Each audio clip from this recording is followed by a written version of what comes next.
Tinga agora crescendo, né, meu irmão? Com certeza, você veja bem.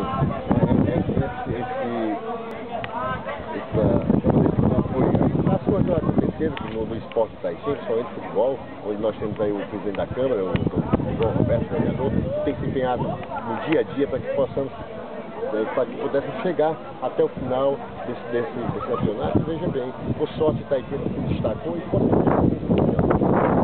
nós estamos avançando para que a gente possa, no próximo ano, 2014, dar uma alavancada maior no futebol de Taitinga e, quem sabe, ter um destaque no amplo, no cenário do estado do Ceará.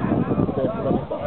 Beleza, tá aí, conversamos com o prefeito Abel, que promete também melhoria e muitas coisas maravilhosas no esporte em 2014, não é isso, Abel? Com certeza, e veja bem, o esporte para mim não é só o futebol de campo, nós temos aí o voleibol, basquetebol, handebol, enfim, uma série de segmentos do esporte que nós vamos implementar, vamos fomentar dentro do nosso município para que nós possamos trazer para junto da gente as crianças, os jovens e tirar algumas pessoas que já estão na rua, que nós reintegrarmos na sociedade através do esporte. Isso é fundamental que aconteça, pois o município de Taitinga tem muita gente boa, muitos jovens que realmente se destacam no esporte, em diversos segmentos, não só desse futebol, como eu já falei, mas em outras áreas, como basquetebol, voleibol, handebol, enfim.